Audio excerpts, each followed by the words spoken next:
country remained undivided, Muslim interests would be completely suppressed.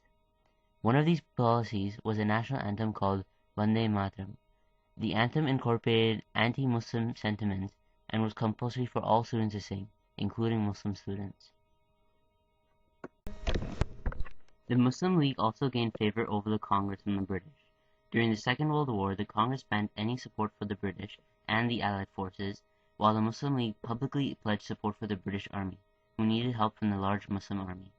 The Muslim League was also quick to form strong ministries and gain support in the provinces that had large Muslim populations.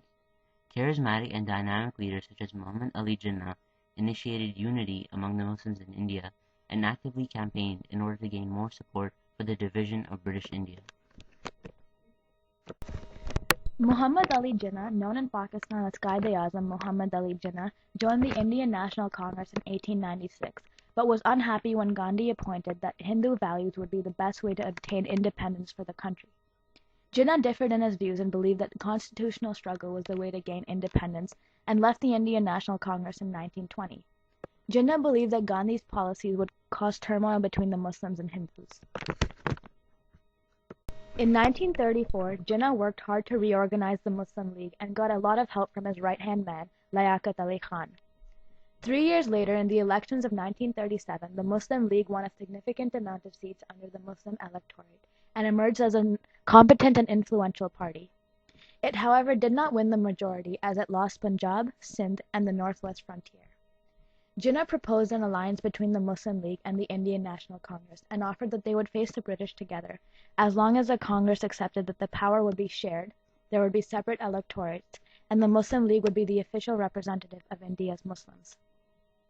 The latter two terms were unacceptable for the Congress and argued that the Congress already had its own separate Muslim leaders and representatives. Jinnah tried to hold talks with the Congress leader Rajendra Prasad, but it became quite obvious that there would be no negotiations, and the Congress believed that Jinnah was using his position for exaggerated and unreasonable demands. Jinnah was becoming more and more convinced that the Muslims would need a separate state to protect their rights. He also declared that a united India would lead to the Muslim seen as an insignificant minority, and eventually lead to a civil war. Many people believe that this quick change of view had to do with Jinnah's close friendship with Sir Muhammad Iqbal, one of the Muslim leaders who convinced Jinnah to join the Muslim League. In 1940, the Pakistan Resolution became the main goal of the Muslim League. The resolution was instantly rejected by the Congress and surprisingly criticized by many Muslim leaders as well. In an attempt to publicize their efforts, Jinnah established Dawn in 1941, a major newspaper that expressed the party's point of views regarding the issue. During this period, the League formed provincial governments and also joined the central government. The Muslim League also began to establish support in Punjab, one of the provinces they did not win over in the elections of 1937. In India, after the partition was completed and British rule in India had been terminated, many prominent Indian leaders such as Gandhi and Sardar Patel believed that the Indian National Congress should be terminated as well, as it was created in order to gain independence from Britain. However, at the time of the partition, the Indian National Congress had already become the major political party of the country and was led by a competitive and iconic leader named Jawaharlal Nehru. Because India was in dire need of strong political rule, as the partition had left the country in chaos and confusion, the Indian National Congress was re-established as an electoral party in independent India and renamed the dominant political party until 1977. After Gandhi and Patel both died, Nehru became the sole remaining national leader of the country. He was the future of the Congress and the key political force in ensuring the survival of the country. He embraced secularism, socialism, and non-aligned foreign policy, which became the main policies of the party. Nehru's policy favored religious minorities and lower caste Hindus. He led the Congress Party to consecutive majorities in the elections of 1952, 1957, and 1962. Detailed description. The Dominion of Pakistan and the Union of India were officially created on August 14th and 15th of 1947, respectively, as sovereign nations free from British rule. The actual process of partition involved the largest and most rapid population transfer in the history of the world, with nearly 18 million people leaving their homes. Propaganda played a huge role in the partition of India, and the proponents of both sides of the issue used it to great effect on the populace. Radio shows, posters, and public speeches were commonly employed by both Jinnah and Nehru in order to gain support for the partition or nationalist movements respectively. These stirred up support for both perspectives and increased hatred for the other group's sentiments. They also caused mass rioting and violent marches by both groups.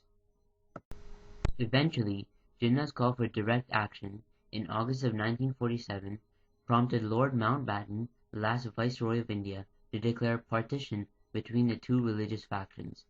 Partition was officially carried out according to a plan called the 3rd June Plan, or the Mountbatten Plan. The first plan of action was to determine a justified border between the two new countries, and this task was handed to a London lawyer named Sir Cyril Radcliffe. He wrote a government-commissioned report, usually referred to as the Radcliffe Line Report. India was composed of all the Hindu-majority states, with the exception of Kashmir, and Pakistan was composed of East Pakistan and West Pakistan, which were all Muslim-majority states and provinces.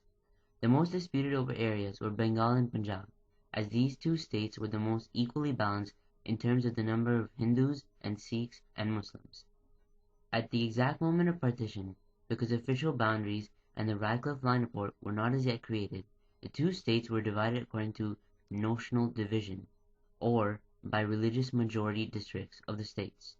This caused much civil unrest and numerous deaths of migrants looking to move to their respective countries until the official border was created. The mass migration took place immediately after the official borders were declared, with around 70% of the migration taking place in the west of India, primarily Punjab. Around 7 million Muslims and 7 million Sikhs and Hindus migrated to Pakistan and India respectively. The newly formed governments of the two new nations were incapable of dealing with migration at such a huge scale, and therefore chaos ensued. Of the estimated 18 million people that left their homes, around 15 million arrived at their desired destinations, suggesting that 3 million went missing. The death toll is believed to be approximately 500,000. Politically, Pakistan was given a separate seat in the United Nations, and India was considered a successor state to British India. The two new nations were now recognized by the entire world as two sovereign states. I remember a Hindu doctor. His name was Dr. Nanda. He used to come and look after us when we were sick. He was a family doctor. So during the time of the partition, just the events leading to the partition showed that he'll have to leave that part of India, which was India at that time, and go to India, because that part will become Pakistan. So what he did, out of sheer fright and nervousness, he brought all his fancy crockery, the dishes, the tea sets, the very fancy, beautiful dishes, and he left all his belongings in our home. He said, please look after my things, otherwise the looting and the rioting is going on and somebody might just come, break into my house and take away all my precious belongings. So he left all those things in our house. But unfortunately, when the partition took place, after that we never heard from Dr. Nanda. He never came back to Pakistan. He never even wrote to us. God knows what happened to him, whether he was dead or alive. Disputed states. There were three major parts of India that were disputed and could not be properly placed in either one of the two new countries. These states were Bengal, Punjab, and Jammu and Kashmir. Bengal and Punjab were divided between the two countries, and Jammu and Kashmir acceded to India. Bengal. Bengal was one of the main areas that was surrounded in controversy and involved in much of the political tension that arose from the religious distinctions. There was an almost equal balance between the numbers of Hindus and Muslims in Bengal, so the British were unsure of what country it should accede to. Eventually, it was decided that it would be divided into East and West Bengal, with the east portion becoming a part of India, and the west portion becoming part of Pakistan and being renamed West Pakistan. However, West Pakistan was not a contiguous part of Pakistan. That is, the two parts of the country did not touch. It should be noted that the Muslim leaders of West Bengal were opposed to the two-nation theory, and it was the Hindu Mahasabha party that first proposed the idea, and the Muslims sullenly accepted it. Later, in December of 1971, the Bangladesh Liberation War was carried out by West Pakistanis, who wanted a separate nation, angered by political